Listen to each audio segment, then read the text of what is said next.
তোমার নামে শুরু আল্লাহ। মদ পান করলে যাবো আবার একবার ধরা পড়েছে, 2-3 বার হওয়ার পরে দ্বিতীয়বারে ধরা পড়লো তো সাহাবা কেরামগণ তার লানত করছেন, খোদা তাকে লানত করেন।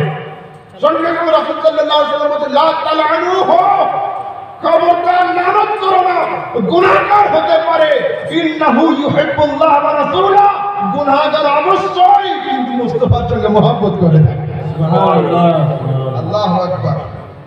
এইবার আসুন এক হাদিস শোনাই, এই হাদিস তাফসীর ইবনে কাসিরের মধ্যে, এই হাদিসকে ইবনে হাজার আসকালানিও বর্ণনা করেছেন।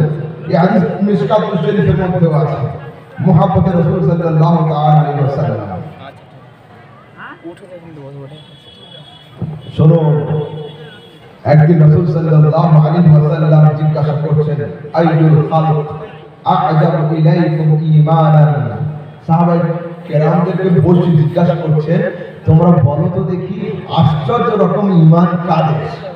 আশ্চর্য রকমের ঈমান কাদের? এইবার আসেন রাসূল, আপনাদের জিকির আসছে হে যুবক, তোমাদের জিকির আসছে হাদিসের মধ্যে 1400 বছর আগে মুস্তাফা তোমাদের সম্পর্কে বলেছেন। শোনো, সাহাবায়ে কেরাম জিজ্ঞাসা করলেন, ইয়া রাসূলুল্লাহ আল মালায়েকা, ফেরেশতাদের ঈমান আশ্চর্য রকম। আল্লাহ রাসূল বলছেন, ওয়া মা লাহুম ওয়া হুম ইনদা রাব্বিহিম, ফেরেশতাদের ঈমান আশ্চর্য রকম হবে কেন? তারা তো খোদার সান্নিধ্যে থাকে। ভালো মানুষের সঙ্গে থেকে ভালো হবে না তো কি হবে? যারা খোদার সান্নিধ্যে থাকে তাদের ঈমান আশ্চর্য রকমের নয়। আচ্ছা, ক্বালু ফান্নাবিয়্যুন, যদি ফেরেশতাদের ঈমান আশ্চর্য রকমের না হয় তাহলে আম্বিয়ায়ে কেরামগণ নবীদের ঈমানটা আশ্চর্য রকমের হবে। আল্লাহ রাসূল বলছেন, ওয়া মা লাহুম লা ইউমিনুন ওয়াল ওয়াহী ইউনজিল আলাইহিম, নবীদের ঈমান আশ্চর্য রকম হবে কি করে? তারা তো খোদার প্রেরিত দূত, তাদের উপর তো ওহী অবতীর্ণ হয়, তারা তো খোদার বাঁধনের মধ্যেই আছে। আচ্ছা, এইবার সাহাবা কেরাম ক্বালু ফানাহনু ইয়া রাসূলুল্লাহ, তাহলে নিশ্চয়ই আমরা হব, আমরা ঈমানদার। আল্লাহ রাসূল বলেন, আরে না না, ওয়া মা লাকুম লা ইউমিনুন ওয়া আনা বাইনা আযহুরিকুম, তোমাদের ঈমান আশ্চর্য রকম হবে কেন? নবুয়তি প্রদীপ যে তোমাদের মাঝখানে জ্বলজ্বল করে জ্বলছে, তোমাদের ঈমান আশ্চর্য রকম হবে।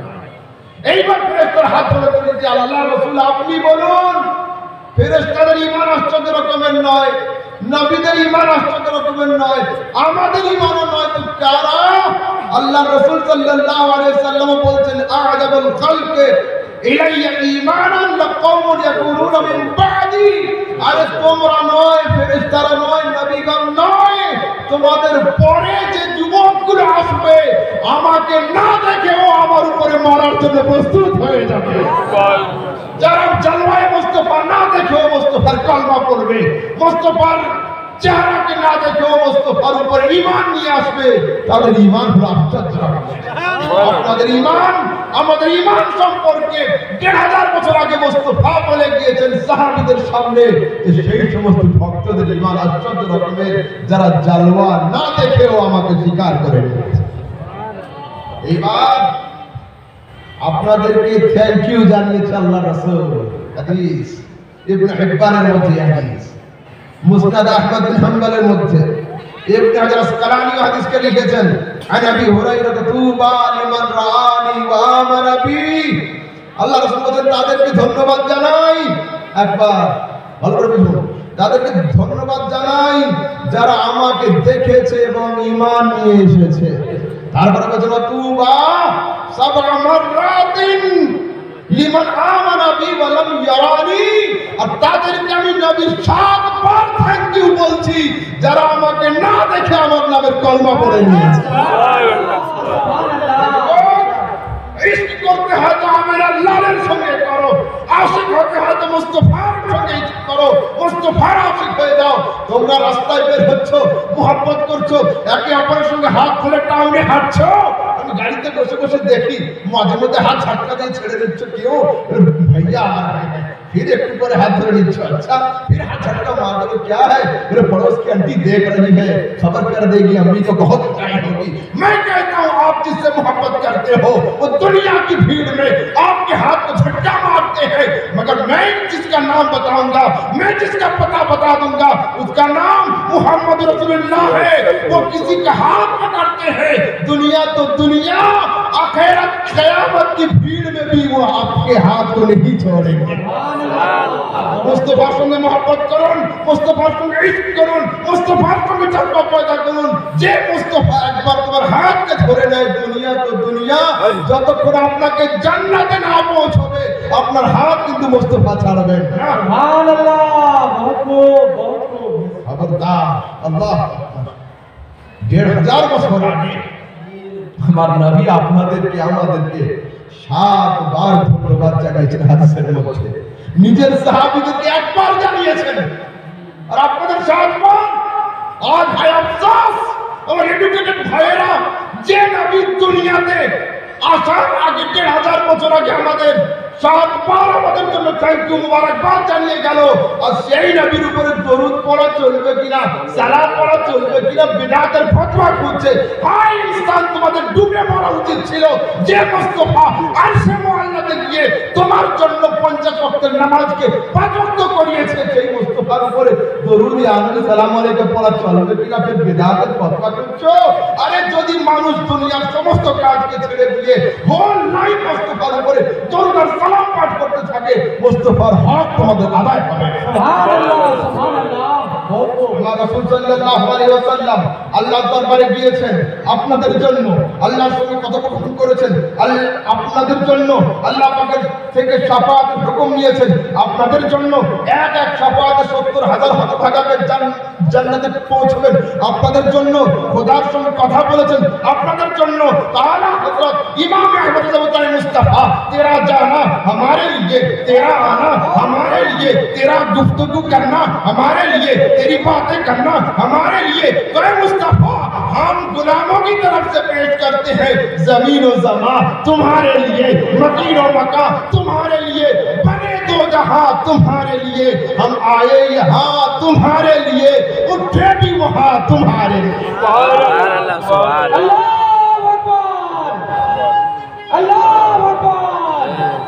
या रसूल अल्लाह जिंदाबाद, अल्लाह अकबर, या रसूल अल्लाह। बहुत खूब।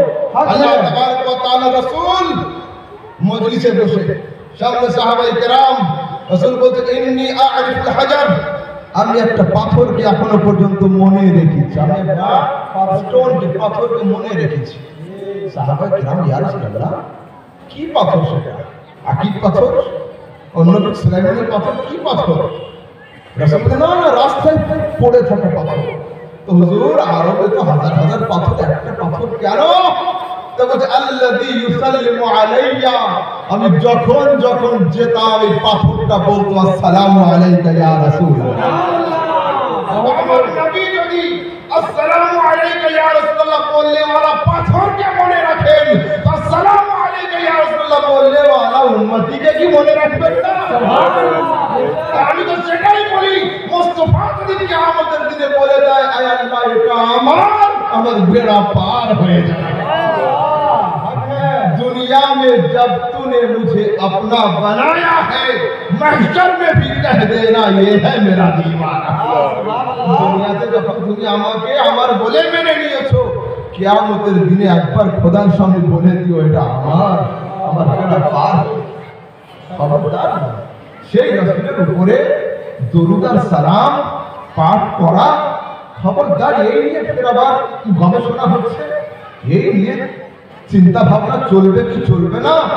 খবরদার হে যুবক, রাসূল সাল্লাল্লাহু আলাইহি ওয়াসাল্লামের উপর দরুদ সালাম নিয়ে খবরদার ভাববে না। আমি আর এই সাবজেক্টকে লম্বা করতে চাইছি না। হলো হযরত আল্লামা ইকবাল লিখছেন, तमाशा को देखो कि दोज़ख की आतिश लगाए खुदा बुझाए मुस्तफा। जो कियामतेर दिने अल्लाह तबारक व तआलार आগুন জ্বলবে খোদার হুকুমে, ইনডাইরেক্টলি মুস্তফা কিয়ামতের আগুনকে নিভিয়ে দেবে। আর ইমাম আহলে সুন্নাত ওয়াল সাদাত মুজাদ্দিদ লিখছেন, वल्लाह क्या जहन्नम अब भी न सर्द होगा रो रो के मुस्तफा ने दरिया बहा दिए हैं। अल्लाह জাহান্নামের আগুনের কতক্ষণ জ্বলবে, মুস্তাফা তো কান্না করতে করতে দরিয়া বইয়ে দিয়েছে। হলো শোনো, আমি অল্পক্ষণের জন্য এবার মাযহাব সম্পর্কে আলোচনা করব। মাযহাব না বাঁচলে মাজার বাঁচবে না। সেই জন্য খবরদার প্লাস্টার নিয়ে বাড়ির কালার নিয়ে ঝগড়া না করে বাড়ির ফাউন্ডেশনের দিকে খেয়াল করুন।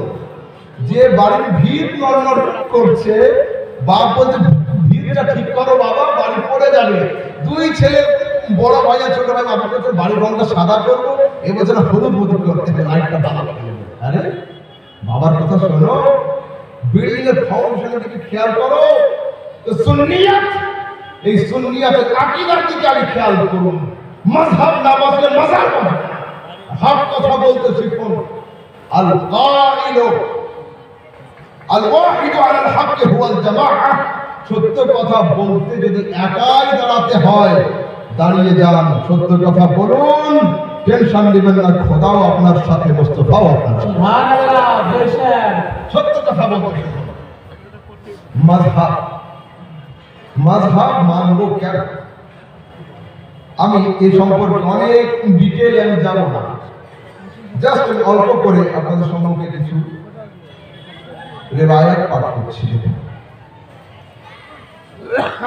আগে আমি কোরআনের আয়াত, আল্লাহ তাবারক ওয়া তাআলা কোরআনের মধ্যে বলছেন, ইয়াউমা নাদউ কুল্লা উনাসিন বিইমামিহিম, the day when I shall call every people with their leaders। আমি কিয়ামতের দিনে প্রত্যেক মানুষকে ডাকবো তার ইমামের সঙ্গে। এই আয়াতের ব্যাখ্যাতে গিয়ে বিশ্ববিখ্যাত মুফাসসির আল্লামা ইসমাইল হাক্কি তাফসীর রুহুল বায়ানের মধ্যে লিখছেন যে আল্লাহ তাবারক ওয়া তাআলা হানাফিগণকে ডাকবেন ইমামে আযম আবু হানিফার সঙ্গে, শাফিগণকে ডাকবেন ইমামে শাফির সঙ্গে, মালিকগণকে ডাকবেন ইমাম মালিকের সঙ্গে, হাম্বলিগণকে ডাকবেন ইমাম আহমদ বিন হাম্বলের সঙ্গে।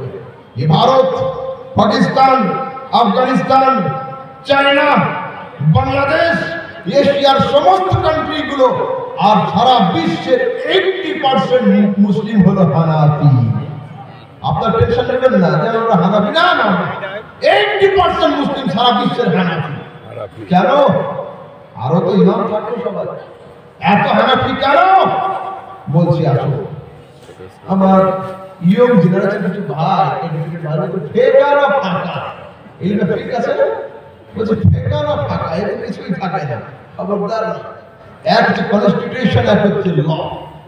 ভারতের সংবিধান একটা ভলিউমে, একটা ভলিউমে ভারতের সংবিধান, কিন্তু কটা ধারা আছে ব্যাস, অন্য সংবিধান কনস্টিটিউশন অফ ইন্ডিয়া। কিন্তু একজন লয়ারের বাড়ি যান, এতগুলো ভলিউম, লাইব্রেরি ভর্তি হয়ে আছে। সুপ্রিম কোর্টের জজের বাড়ি যান, 1000-1500। জিজ্ঞাসা করতে স্যার এটা কেন? 307টা না কটা ধারা কনস্টিটিউশন, এটাই তো যথেষ্ট ছিল না? ওর মধ্যে সবকিছু পাওয়া যাবে না। ওটার নাম কনস্টিটিউশন, এটার নাম ল। ইসলামের কনস্টিটিউশন বুক দুটো, কোরআন আর সুন্নাহ, কোরআন আর হাদিস। কিন্তু ইসলামের ল বুক অগণিত। আজ পর্যন্ত ভারতের সুপ্রিম কোর্টে মুসলিমদের যখন ফয়সালা হয়, সেখানে বুখারী চলে না, মুসলিম চলে না, তিরমিজি, আবু দাউদ চলে না, কোন তাফসীরের কিতাব চলে না, কোন হাদিসের কিতাব চলে না। হানাফিগণ সন্তুষ্ট হয় ভারতের সুপ্রিম কোর্টে। আজও যখন ফয়সালা হয়, তোমাদের আমাদের মতপথের কিতাব হেদায়া আর ফতোয়া আলমগীরি থেকে ফয়সালা করা হয়। সুবহানাল্লাহ। তোমরা তো বলছো কেন মনে মনে নারাজ হচ্ছে, সব আহলে হাদিস হয়ে গেল ভাই, আমরা না। তোমাদের মাথা আল্লাহ পাক এখনো উঁচু করে রেখেছে। আল্লাহ পাক ভারতের সুপ্রিম কোর্টে তোমাদের কিতাব দিয়ে ফয়সালা করাচ্ছে, এর থেকে বড় সম্মান আর কি নেবে? তোমাদের আবু হানিফা কে? আমাদের আবু হানিফা কে?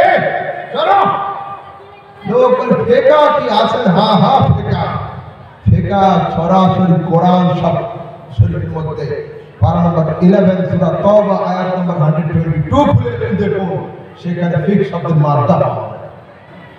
তারপরে এবার হাদিস শরীফের মধ্যে আসুন, যে হাদিস বুখারী, মুসলিম, তিরমিজি, ইবনে মাজাহ, এতগুলো সিহাসিত্তার কিতাবের মধ্যে আল্লাহ তাবারক ওয়া তাআলা রাসূল সাল্লাল্লাহু আলাইহি ওয়াসাল্লামের হাদিস আসছে যে আল্লাহ পাক যার সঙ্গে ভালো চান তাকে ফিকহ দান করেন, তাকে দ্বীনের জ্ঞান দান করেন, ইফাক্কিহুহু ফিদ্দীন, সরাসরি ফিকহ। আর আল্লাহ রাসূল হাদিসে বলতেন ফাকিহুন ওয়াহিদ আশাদ্দু আলা শাইতান মিন আলফি আবিদ, একজন ফিকহতত্ত্ববিদ আলিমকে গোমরাহ করতে শয়তানের, ইবলিস শয়তানের কতটা সময় লাগে? 1000 প্লেন নামাজি মানুষকে গোমরাহ করতে যতক্ষণ সময় লাগে, একজন ফকি আলেমকে পথভ্রষ্ট করতে শয়তানের তার থেকে বেশি সময় লাগে। আল্লাহু আকবার, আল্লাহু আকবার, ইয়া রাসূলুল্লাহ, জিন্দাবাদ, দারুল উলুম জিন্দাবাদ, আল্লাহু আকবার, ইয়া রাসূলুল্লাহ। বহুত সাগরে মুক্তা আছে কে না জানে? সাগর থেকেই মুক্তা আনা হয়। মুক্তা কোনো জিন ভূতে উঠিয়ে আনে না, আমার আপনার মতো মানুষকে উঠিয়ে আনে। এখন আগামী কাল যদি আপনি কোনো সমুদ্রে গিয়ে কোনো সাগরে গিয়ে ঝাঁপ দিয়ে দেন, ডুবুরি তো আমার মতোই মানুষ, আমি মুক্তা তুলে আনবো। আপনার কাছে তো 40 সেকেন্ডের দাম, আধ ঘন্টা পরে আমি ব্যারেল হয়ে ফেটে উঠবেন, মুক্তা আর আনা হবে। কেন? ও তো আপনার মতোই মানুষে যাচ্ছে। এর উত্তর কি হবে?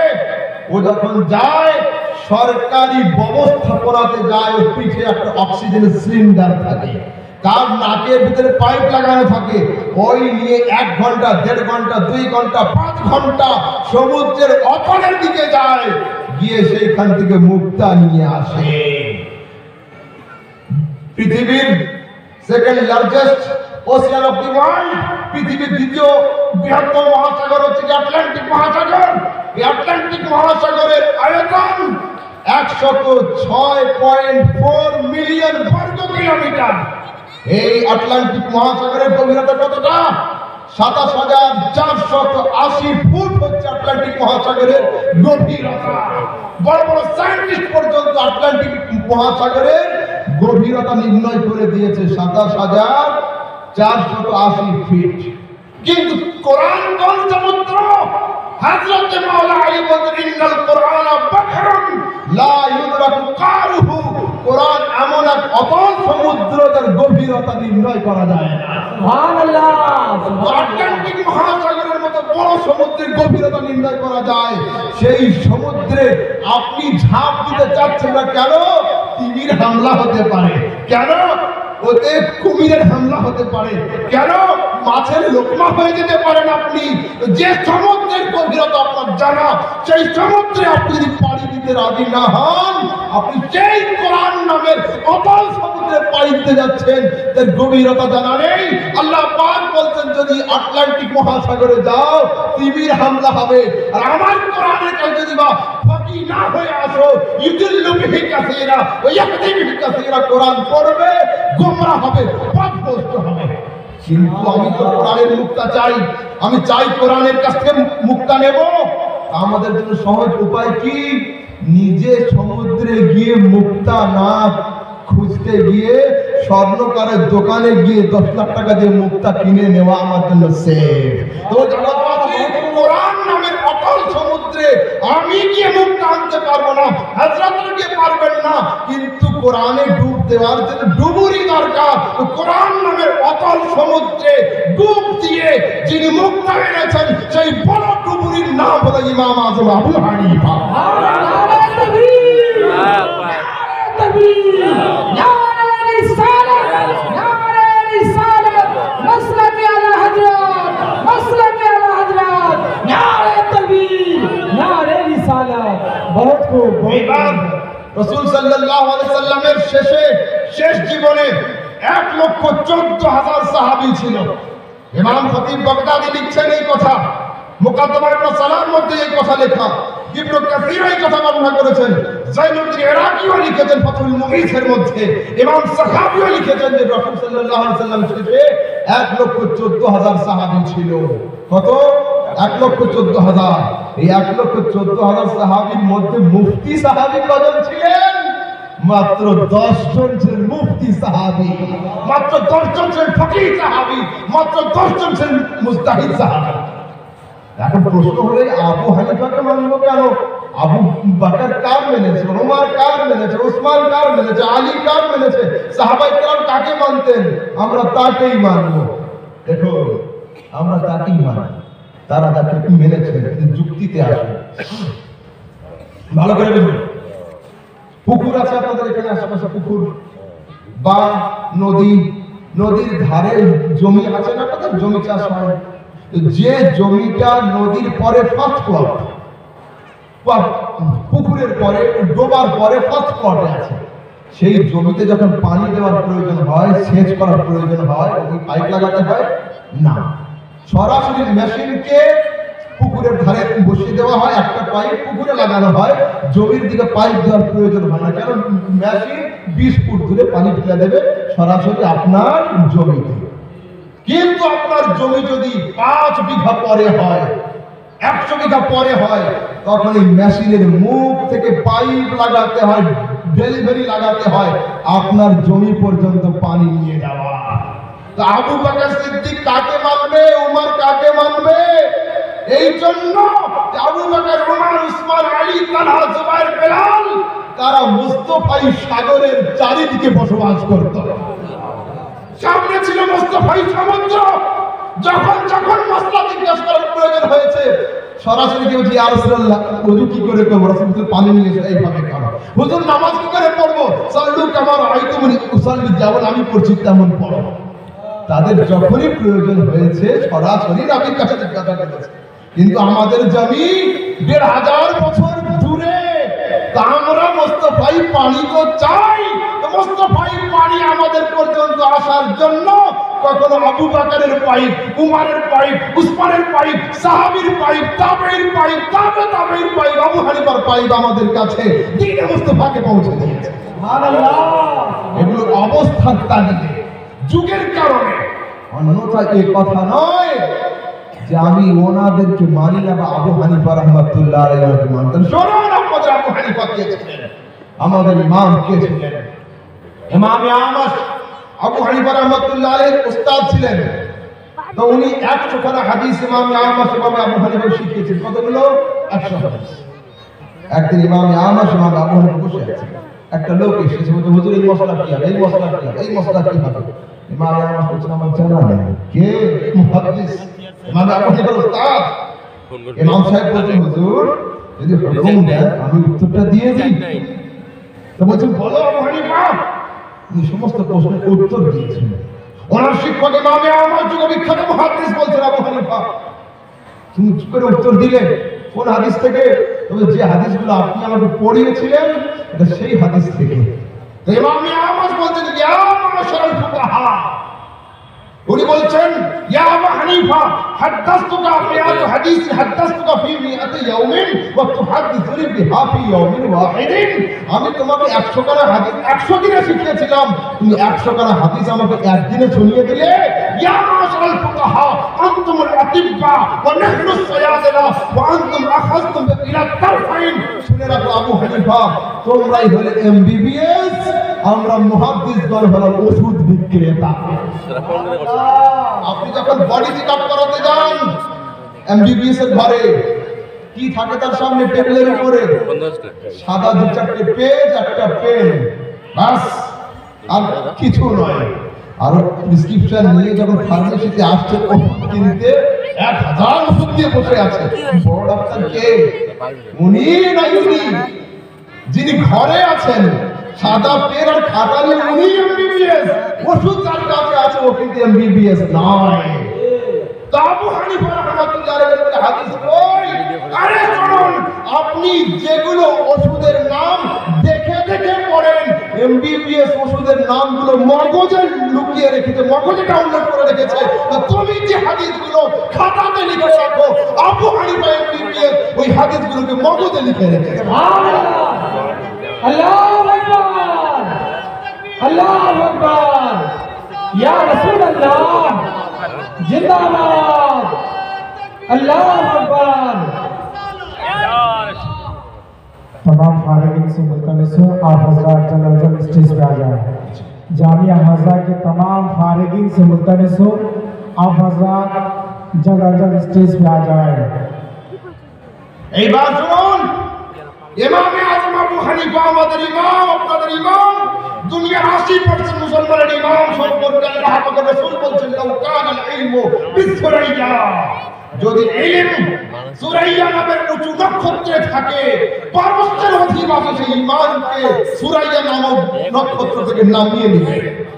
দুনিয়ার মুহাদ্দিসিনে কেরাম এই হাদিসের ব্যাখ্যা করে বলেছেন, ইসলামের চারজন ইমাম আবু হানিফা, শাফি, মালিক, আহমদ বিন হাম্বল, এই চারজনের মধ্যে একমাত্র আবু হানিফার দাদা ছিলেন পারস্যের অধিবাসী। আল্লাহু আকবার। এইবার আসুন একটা বড় প্রশ্ন। এই প্রশ্ন আমাকে জিজ্ঞাসা করা হয়েছিল কুমারগঞ্জ মাদ্রাসা, এই এলাকার যে মুফতি সাহেব চেয়েছেন, ইমামে আযম আবু হানিফা রাহমাতুল্লাহ আলাইহি কি কোন সাহাবীকে দেখেছেন? আহা, আলহামদুলিল্লাহ, সুন্নিরা সন্তুষ্ট হও, মনে মনে হাসো। চারজন ইমামের মধ্যে আল্লাহ পাক শুধু তোমাদের ভাগ্যে এমন ইমাম রেখেছেন আবু হানিফা, যিনি সাহাবীদের পর্যন্ত জিয়ারত করেছেন। সুবহানাল্লাহ, সুবহানাল্লাহ। আল্লাহ তাবারক ওয়া তাআলা রাসূল এই হাদিস ইমাম শৌকানি লিখছেন, তারপরে হাদিসকে ফতোয়া আল হাদিসিয়ার মধ্যে, আর এই হাদিস তিরমিজি শরীফের মধ্যে হাদিস নম্বর 3858, ইমাম জালালউদ্দিন সিউতি আল জামি আস সগীরের মধ্যে 9848 নম্বর হাদিস। আল্লাহ তাবারক ওয়া তাআলা রাসূল বলতেন, লা তামাসসুন নার মুসলিমান রানি আও রামান রানি, আল্লাহ তাবারক ওয়া তাআলা জাহান্নামের আগুন তাকে স্পর্শ করবে না যে মানুষটা আমাকে দর্শন করলো বা আমাকে দেখলে ওয়ালা সাহাবীকে দর্শন করলো। সুবহানাল্লাহ। ইমামে আযম আবু হানিফা সাহাবীকে দর্শন করেছেন, মুস্তাফার হাদিস অনুযায়ী আবু হানিফার উপরে জাহান্নামের আগুন হারাম হয়ে গেছে। সুবহানাল্লাহ। এমন ইমাম পাওয়া সত্ত্বেও আবার আপনি চাইছেন অন্য জায়গায় যাবেন, কিন্তু দেখেছেন কিনা? আবু নুআইম ইসফাহানি মুসনাদুল ইমাম আবু হানিফা এই গ্রন্থের 176 পৃষ্ঠার মধ্যে মানাকিবুল ইমাম আযম হাদিসের এই কিতাবের প্রথম খণ্ড 25 পৃষ্ঠার মধ্যে ইমাম আবু হানিফা থেকে বর্ণিত, তিনি বলেন, ক্বালা আল ইমাম আবু হানিফা রাআইতু আনাস ইবনে মালিক কাইমান ইউসাল্লি, ইমাম আবু হানিফা বলছেন, আমি হযরত আনাস ইবনে মালিক রাসূলের সাহাবীকে দাঁড়িয়ে দাঁড়িয়ে নামাজ পড়া অবস্থায় জিয়ারত করেছি। আল্লাহ, ইমাম আযম আবু হানিফা নবীর সাহাবীকে দেখেছেন। তারপরে আত-তাদবিনের মধ্যে, তারপরে ইমাম যাহাবী তাসকিরাতুল হুফাজের মধ্যে প্রথম খণ্ডে লিখছেন, হযরত আনাস ইবনে মালিক যখন কুফাতে আসলো তো সেই সময় হযরত আবু হানিফা রাআইতুহু মিরারান, আমি তাকে অনেকবার জিয়ারত করেছি। সুবহানাল্লাহ। নারে তাকবীর, নারে তাকবীর, নারে রিসালাত, নারে রিসালাত, নারে হায়দারি, নারে হায়দারি, মাসলাকে আলা হযরত, মাসলাকে আলা হযরত, হযরত আল্লামা মাওলানা আফসারউদ্দিন সাহেব কিবলা, নারে তাকবীর, নারে রিসালাত। এইবার শুনুন, তাবেঈ কাকে বলে? ইবনে হাজার আসকালানী নুজহাতুন নজর বিশরহে নুখবাতুল ফিকর কিতাবের মধ্যে লিখছেন, ইবনে হাজার আসকালানী যে সাহাবীকে জিয়ারত করে তাকে তাবেঈ বলা হয়। আর আল্লাহ তাবারক ওয়া তাআলা রাসূল সাল্লাল্লাহু আলাইহি ওয়াসাল্লাম এই হাদিসের গ্রন্থে তো আছে, আমি হাওয়ালা করছি ইবনে তাইমিয়া সাহেবের, যিনি আহলে হাদিস সম্প্রদায়ের সবচেয়ে বড় আলেম। উনি ইবনে তাইমিয়া মিনহাজুস সুন্নাহর মধ্যে মাজমুআতুল ফাতাওয়ার মধ্যে লিখছেন, খায়রুল কুরুন কারনি সুম্মা আল্লাযীনা ইয়ালুনহুম সুম্মা আল্লাযীনা ইয়ালুনহুম। বাবা সালাম খৈরিয়ত से है? बैठिए माशाআল্লাহ, आप ভালো আছেন? হলো কি লিখছেন, খায়রুল কুরুন কারনি সুম্মা আল্লাযীনা ইয়ালুনহুম সুম্মা আল্লাযীনা ইয়ালুনহুম। রাসূল সাল্লাল্লাহু আলাইহি সাল্লাম বলছেন আমার যুগ হলো উত্তম যুগ, তারপরের যুগ উত্তম হলো সাহাবাদের যুগ, তারপরে তাবেঈনদের যুগ হলো উত্তম। আল্লাহ তাবারক ওয়া তাআলা আপনাদের আমাদের ইমাম আবু হানিফা রাহমাতুল্লাহ আলাইহিকে তাবেঈ করেছেন এবং তিনি উত্তম যুগের মানুষ ছিলেন। খবরদার ইমাম আযম আবু হানিফার মাযহাব ছেড়ে চলে যাওয়ার চেষ্টা করবেন না। পৃথিবীর দ্বিতীয় ইমাম ইমাম শাফি রাহমাতুল্লাহ আলাইহি লিখছেন মান আরাদা আইয়াতা মান আরাদা ইয়াতাফাক্কারা ফিল ইলম ফাহুয়া ইয়ালু আবি হানিফা। যদি কেউ চায় দুনিয়ার পূর্ব থেকে নিয়ে পশ্চিম পর্যন্ত ইলমে ফিকহে মাহির হবে, সে হচ্ছে আবু হানিফার আওলাদ হতে হবে, আবু হানিফার বেটা হতে হবে, অন্যথা ইলমে ফিকহ সে সহজে বুঝতে পারবে না। আমি এই পর্যন্ত শেষ করছি। আল্লাহ তাবারক ওয়া তাআলা আপনাদেরকে হেফাজত করেন। আরে যুবক, খবরদার তোমরা কারোর প্ররোচনাতে পড়ে, কারোর কথাতে পড়ে, টেলিভিশন মাল্টিমিডিয়াকে দেখে নিজের ছুরি দিয়ে নিজের ঈমানকে জবাই করো না। যে আকীদার উপরে দাঁড়িয়ে আছে দণ্ডায়মান হয়ে থাকো। আমি আজও বলে যাচ্ছি, ভারতের হিমালয়কে যদি সরানো সম্ভব হয় হবে, আকায়েদে আহলে সুন্নাতকে নড়ানো সম্ভব হবে না। আলহামদুলিল্লাহ, যে মাযহাব ভারতের হিমালয় পর্বতের থেকেও মজবুত। তোমরা আপন জায়গায় থাকো, মসজিদে থাকো, জজবার সঙ্গে থাকো, প্রেমের সঙ্গে থাকো, ইশকে মুস্তাফার উপরে দাঁড়িয়ে দাঁড়িয়ে থাকো। যদি কোনো জায়গায় একটা বাতাসা ফেলে দেওয়া হয় হাজার হাজার মানুষের মাঝখানে, পিঁপড়েকে খবর দেওয়া লাগবে না, অটোমেটিক্যালি চলে আসবে। পিঁপড়ে এই কথা ভাববে না যে কার পায়ের তলে পড়বো কি হবে। কেন? মিষ্টির সঙ্গে পিঁপড়ের অরিজিনাল প্রেম রয়েছে, সেই জন্য। হে আশিকানে রাসূল, তোমরা তোমাদের ইশক, তোমাদের জজবা, তোমাদের মহব্বতকে 100% করে রাখো। যখনই মুস্তাফার নাম হবে, ডান নয়, বাম নয়, আগে নয়, পিছে নয়, কে আছে কে বললে কথা নয়, মুখ দিয়ে বলো সাল্লাল্লাহু আলাইহি সাল্লাম, আর আঙ্গুল দিয়ে চুমা দিয়ে না। কেন? তুমি আশিকে রাসূল, তুমি মুহিব্বে রাসূল। আল্লাহ তাবারক ওয়া তাআলা রাসূল সাল্লাল্লাহু আলাইহি সাল্লাম বলছেন, যে ব্যক্তি আমার নাম শুনলো আর আমার উপরে দরুদ পড়লো না, ওই লোকটার নাম হলো কৃপণ বা কিপ্টে। বাস, ওয়া আখিরু দাওয়ানা আলহামদুলিল্লাহি রাব্বিল আলামিন। আসসালামু আলাইকুম।